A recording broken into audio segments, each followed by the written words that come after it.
folks, welcome to another episode of Cry of Fear in our RetroPlay series. So, without much further ado, let's dig in and start our totally far out adventures into the unknown. Oh my god, interesting interior designing for this apartment. I mean, seriously, where are we? And what's with this suspiciously placed hole in the center of the room?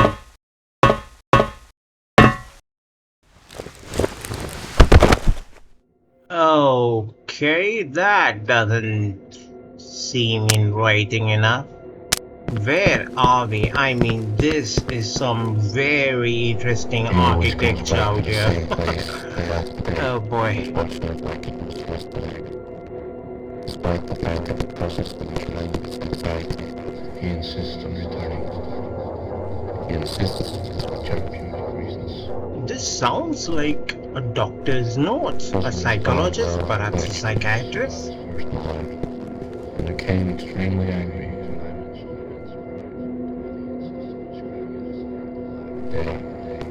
mentioned A black day? Okay, this is something new. Topics when discussing these feelings and anxieties. He told me the other day that he'd been seeing hallucinations, but couldn't give a clear description of what he'd been seeing. Naturally, I didn't take him seriously. I saw no evidence to suggest this was the case, but up this description anyway. Okay, very interesting. It's talking about anxiety, hallucinations, and medication. Okay? You know what? This is very intriguing. This is the clearest clue we have received from the game about what's happening out here. And I'm almost certain Simon may be in midst of a psychotic break. Wait, what? Are you serious right now? Hold up, is this for real? Let me concentrate. Let me get rid of them first. Oh my god.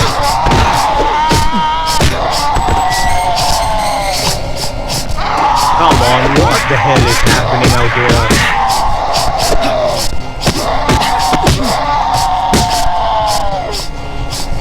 Man, this is insane.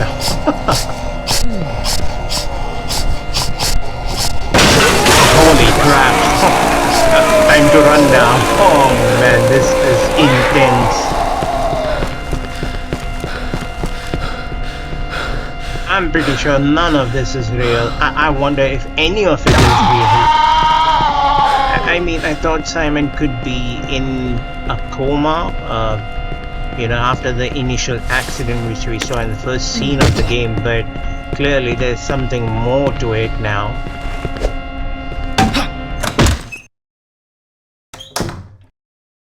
Alright, it seems we are back to the same apartment we started from with this interesting interior design.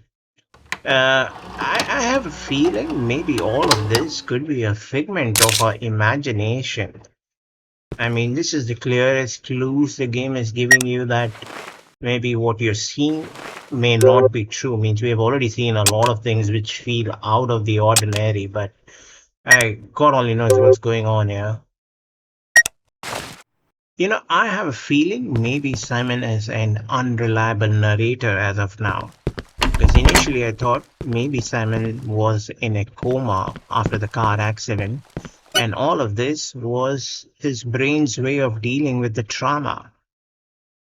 Now, the only problem with that theory was the unclear picture of how Sophie fits into all this. And now maybe she's the focal point of Simon's psychotic break. Things are finally starting to unravel. Wonder what's going to happen ahead.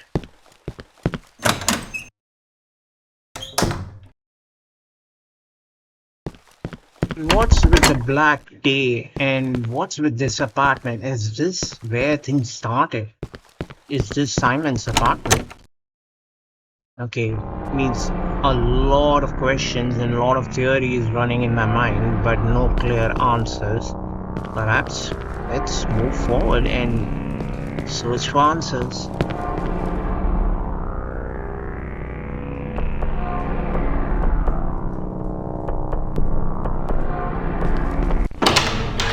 Okay, so we did get one of the fuses from that apartment, but now it's unclear where to go next. The game can be unnecessarily harsh at times, refusing to guide you to the next checkpoint. As a result, you find yourself exploring and retracing your steps and spending hours. And this feels like a chore and, distracts you from the immersive qualities of the game. And that is why sometimes the game really tends to irritate you.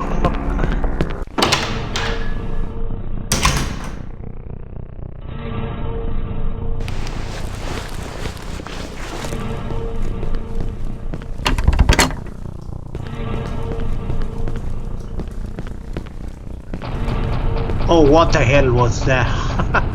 Okay, just the background music. Top notch background music. I mean, I can't say enough about the music, the background sounds. It does an incredible job to keep you on your toes. I'm wondering what my next move should be. I mean, these apartments are like a maze and you could easily get lost in them. But I'm not sure where exactly I should be searching for the other fuse. I mean, this is where the game really starts to get under your skin. Like, okay, let's just explore. Maybe something will come up. Always look out for those creatures and new items because that's a clear indication we're going on the right path.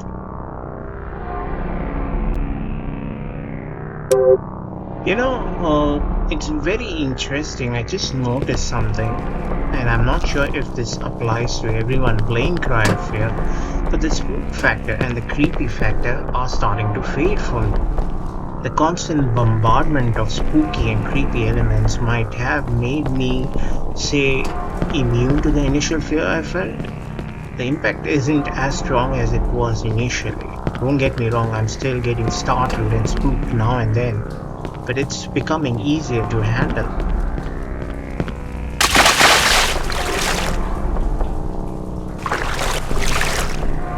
Oh, okay, so we need a ladder to get out of these apartments. I'm assuming that's our next objective, I assume. Find a way out of these apartments and then again search for one of those fuses.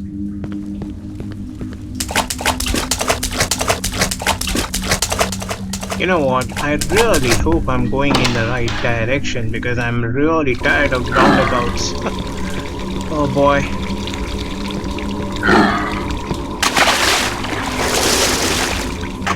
This is the only place I didn't explore. Perhaps we may find some clues out here. Oh well, that's a lot of blood. Perhaps that's the direction I shouldn't be going. Yeah, but I'm sure that's the direction I need to go.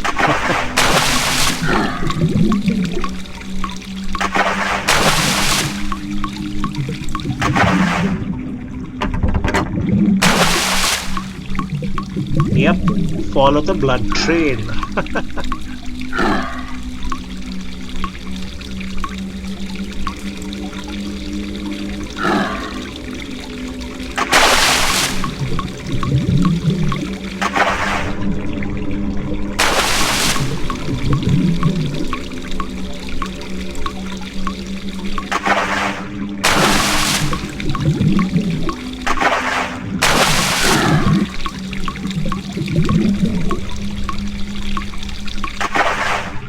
Okay, cool. So we find the ladder and perhaps a way out of these apartments now.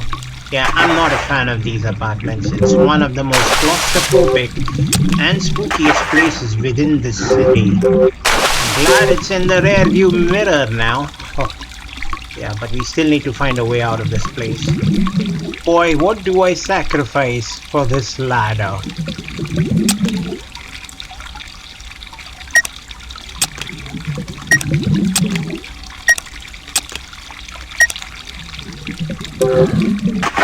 Wow, so easy. It fits very well in my back pocket.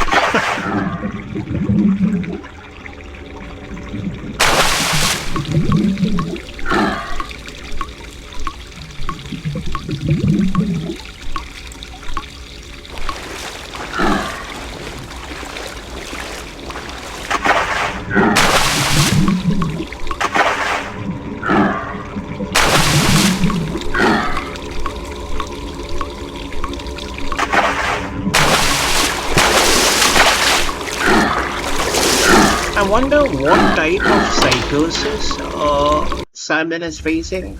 I wonder if it's anxiety, depression, maybe bipolar disorder. I'm not really sure, but I wonder if the game is trying to represent that in a creative format. I mean, it's an interesting thought. We also know another game, Hellblade, had a similar kind of representation of mental illness. So it's interesting to see if this is something more acceptable in a representative nature for a person suffering from similar psychosis.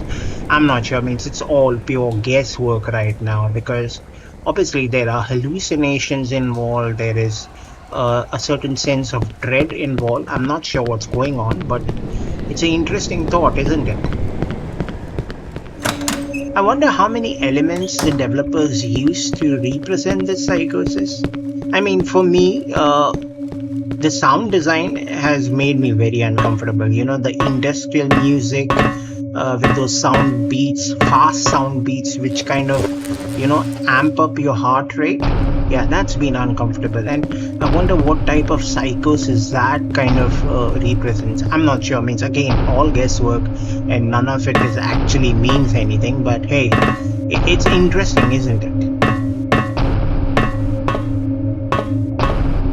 Wonder if there will be any sort of a twist within the game, because another game which reminds me of similar story was Afterfall Insanity, and interestingly the game came out the same time as Cry of Fear, and without giving too much away, it had a amazingly shocking twist at the end, wherein when you realize how much of your mental stability is at play. Wonder if this will go in the same direction.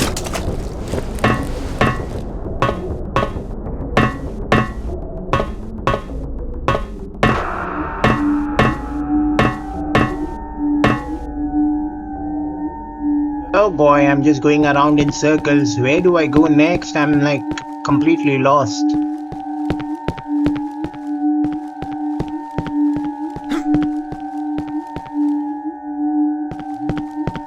Again, the sound design, it's so beautifully designed to make you uncomfortable. You can sense, the heartbeat again starts to rise. Again, you're in anticipation of something, spooky coming at you. I don't know. I mean, it's incredible. Definitely want to know more about the music director within the game. Incredible job he's done.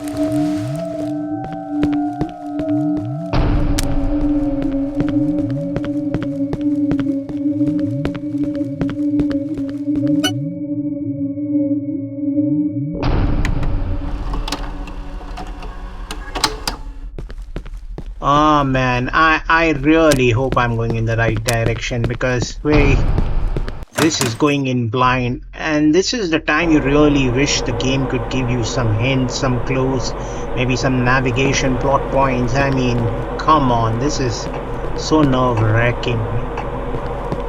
Where are we going?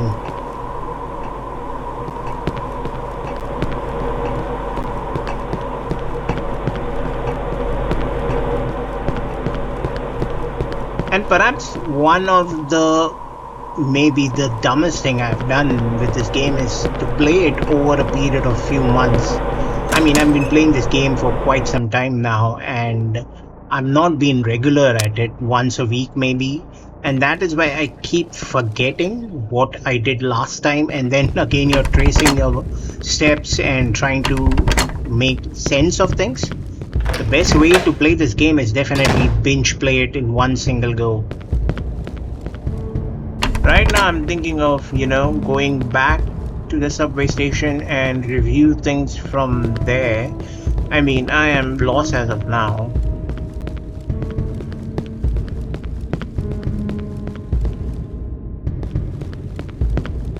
This is irritating. I mean, come on. You know what? I wouldn't mind seeing a creature right about now. Yeah, startle me, scare me, spook me. Come on, anything.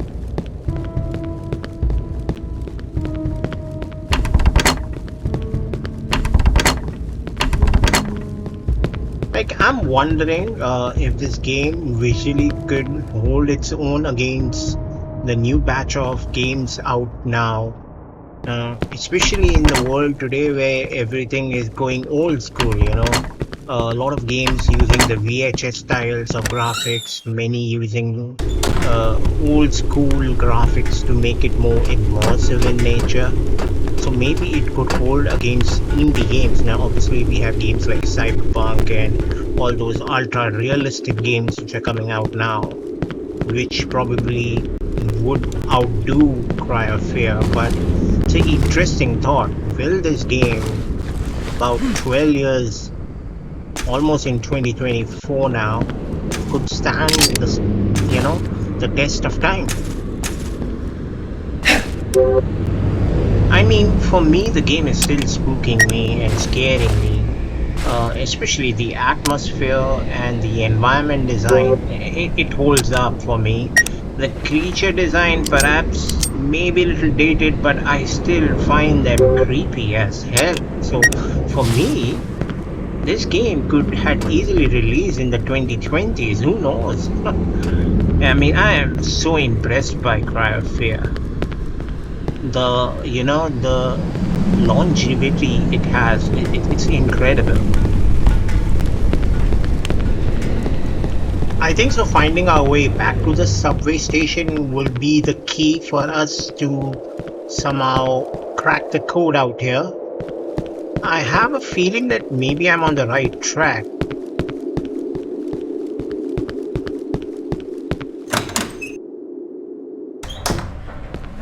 Oh, okay, so we made it back to the subway station, and right now I'm at Hanson Square. And I think so the trick would be to find the other fuse. Now I know I did use a fuse somewhere within the subway stations. Can we use that again? But the problem is I don't remember where I used it. So again, we need to explore, and hopefully we can find something familiar and find our way to the second fuse.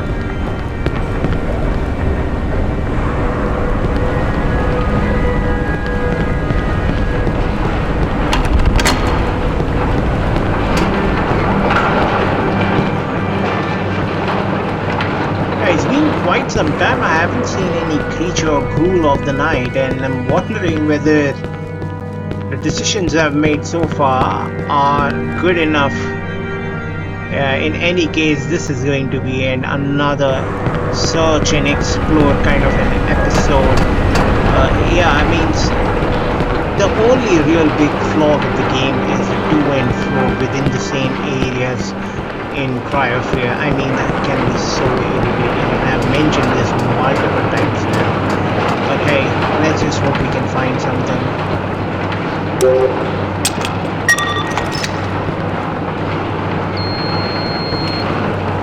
This will give some breathing space within the inventory system for me.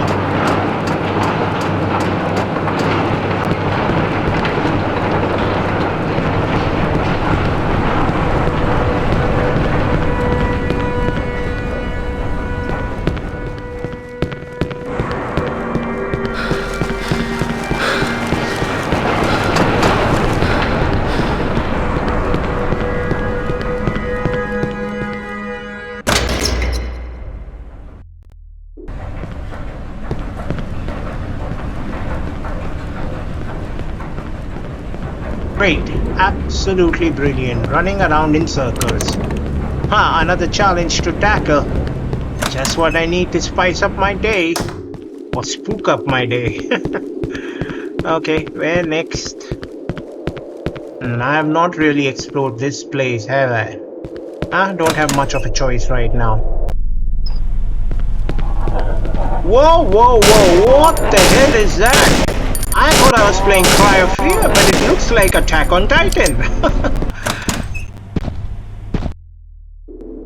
Yeah, I have a feeling I can't take that thing down. I mean, I think so running would be a good idea. Okay, let's try this again.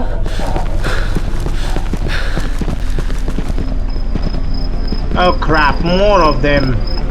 Okay, I think so the best idea is to get out of this place as soon as... Oh no, more of these Freddy Krueger type of characters. Leatherface, whatever you gonna call them. I mean, I'm being bombarded. I have a feeling we are on the right track. Let's just hope we are getting into the right places to find the second fuse.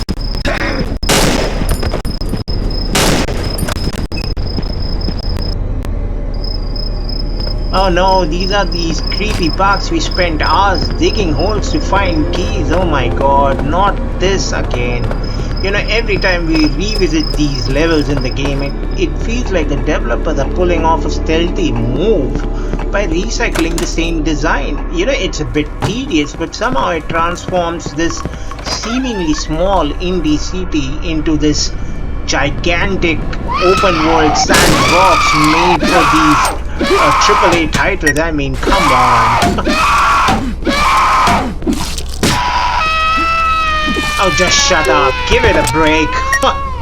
I mean, come on. This is getting so much on my nerves this time around. You know, this search for the fuses is being the most irritating part in the game so far.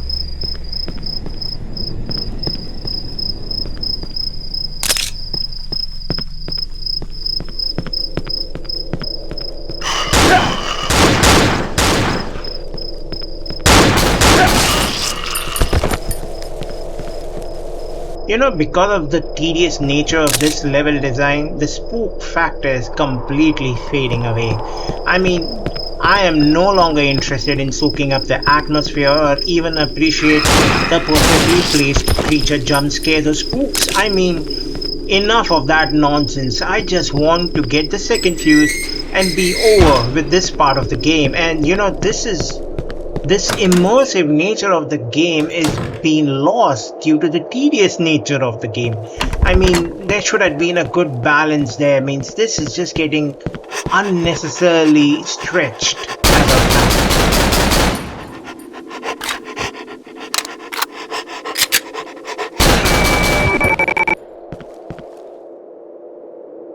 You know, this struggle is real, isn't it? I mean, I really hope I'm on the right direction because you know, this could be a tedious watch for you guys also. I mean, it's like revisiting the same places over and over again and seeing the same creature design. It's really taking away the fun.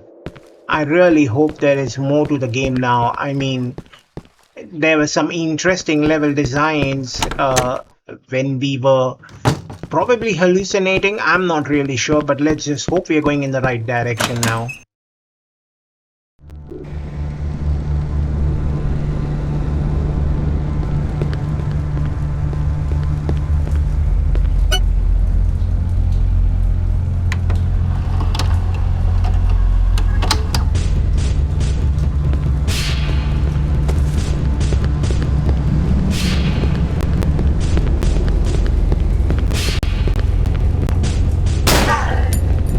I hope what I'm thinking is right because I'm assuming these creatures popping again and again means I'm in the right direction.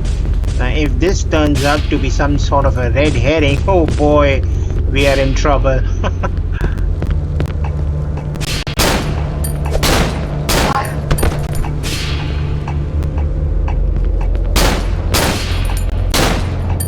Okay, we have found another subway station, but oh, okay, wait. I think that this is where we used the earlier fuse. Yes, I think so. This is the place.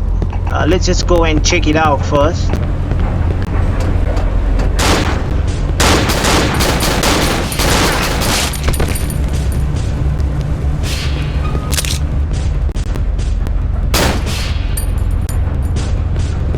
Oh no, oh my god. This means this route to the subway station is blocked now. That means we'll have to find a new way to find ourselves back at the Hanson Square subway station. Oh boy, more backtracking. This is so irritating. I really hope there's a much easier and faster route to Hanson Square from somewhere here. Okay, I do remember there's a little alley somewhere up ahead, so let's just try that before going back all the way the same way we came.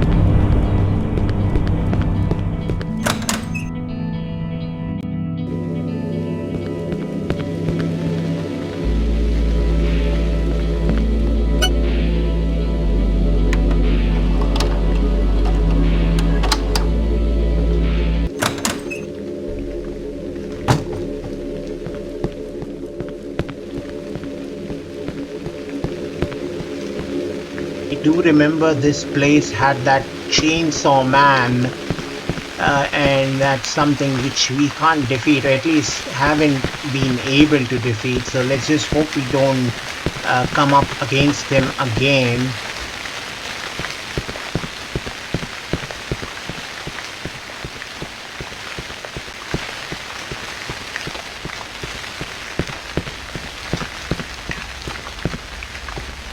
Very interesting thing is, I have this time committed myself to completing this game mainly because of YouTube content, but it also kind of gives me insight into how incredibly talented and skilled some gamers are.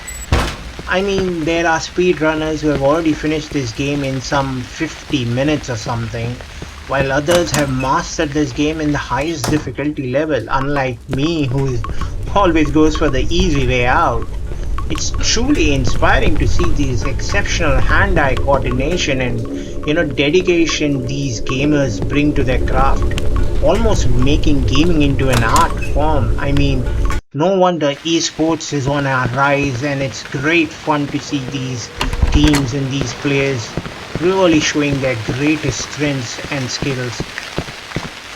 These gamers are like master chef, and I am just struggling to microwave a frozen dinner, traveling in this city confused, almost like a tourist without any map, and hoping the GPS somehow starts working. I mean, come on, I am so frustrated and wondering whether I'm in the right direction.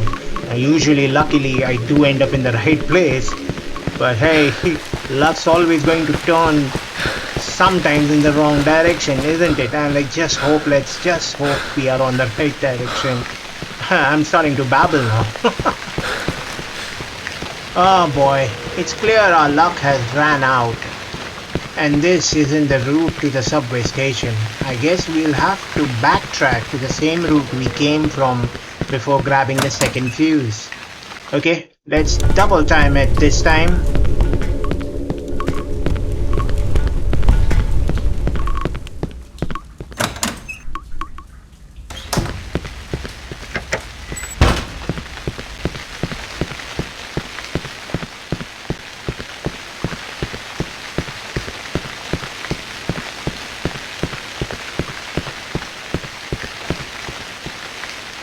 Sometimes I feel this map is so confusing that getting lost is a game mechanic itself. I mean, come on, really need GPS for this. Let's just hope we can get there fast and finally move forward.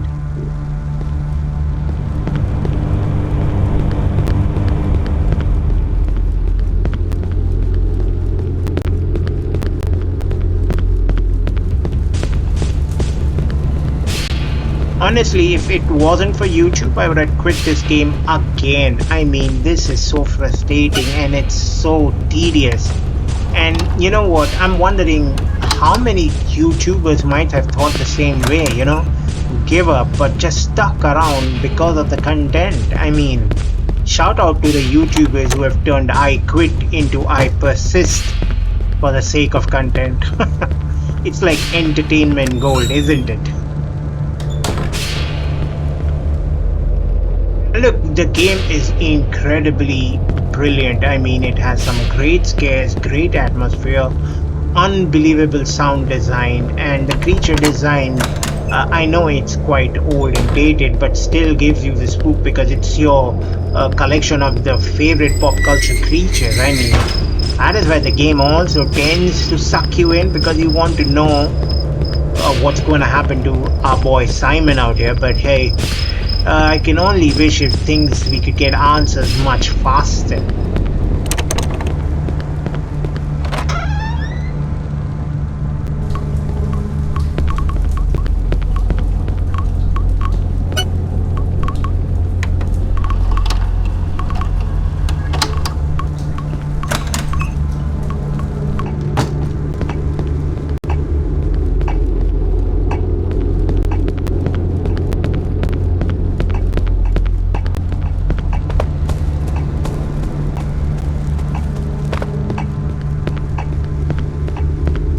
we have almost made it through these parks, and I think so we'll end back at the subway station and use this second fuse and finally move on. I think so there is where I will definitely end this episode, because this is getting so notoriously tedious. I mean, I've been searching for these fuses for like last 2 episodes now. Yeah, don't mind me, Titans, I'm just strolling past.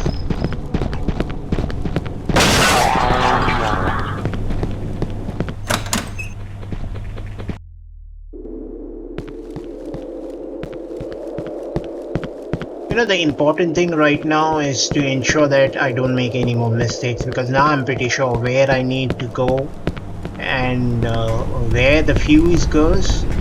Let's just ensure that we don't make any more mistakes or take a wrong turn and get confused, because these places and the level design do seem to look similar and tend to confuse you.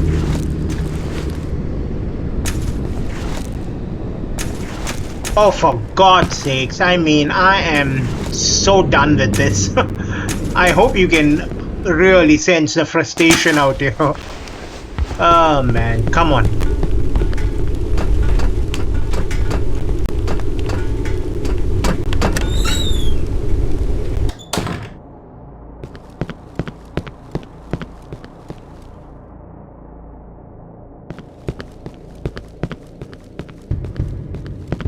You know, I'm finding this game, if I had to really review the game as is right now, I wouldn't be able to tell you how happy or how frustrated I am with the game, because see, there is repetition, there is tedious backtracking, revisiting the same locations again and again, and there is a certain lack of progression, and it sometimes feels very monotonous, you know.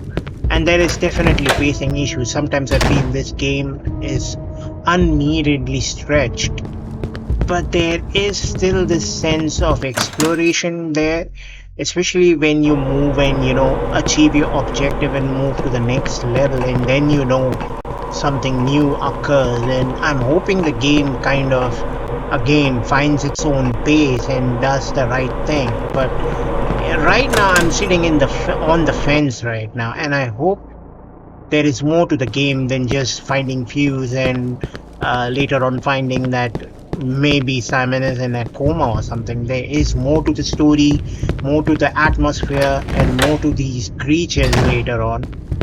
Let's hope we get more out of this game.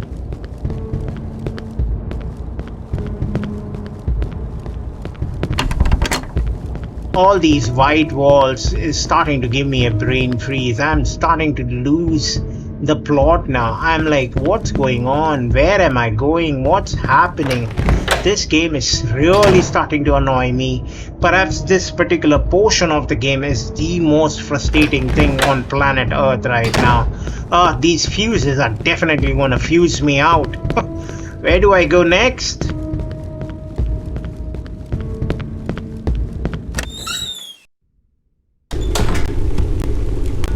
Oh wait, this is where we came from. Oh, come on, boy, get it together. Okay, let's turn back again and let's find the other exit.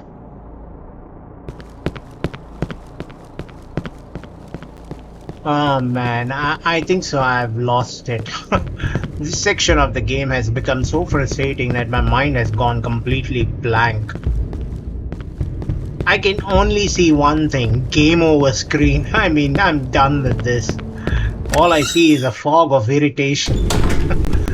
Okay, let's go back and see how I can find our way to the subway station.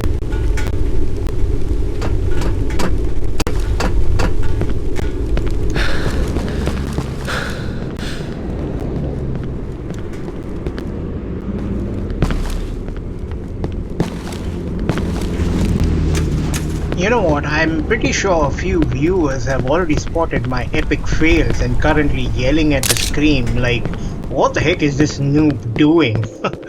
Oh boy, believe me, all of this is unintentional. I have like lost the plot now.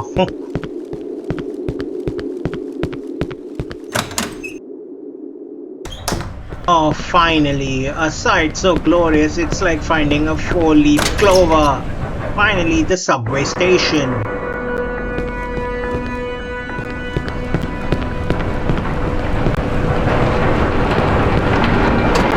Okay, next stop, getting the fuse working.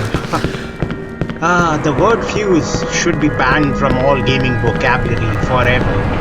I have had enough of fuse drama to last me a lifetime.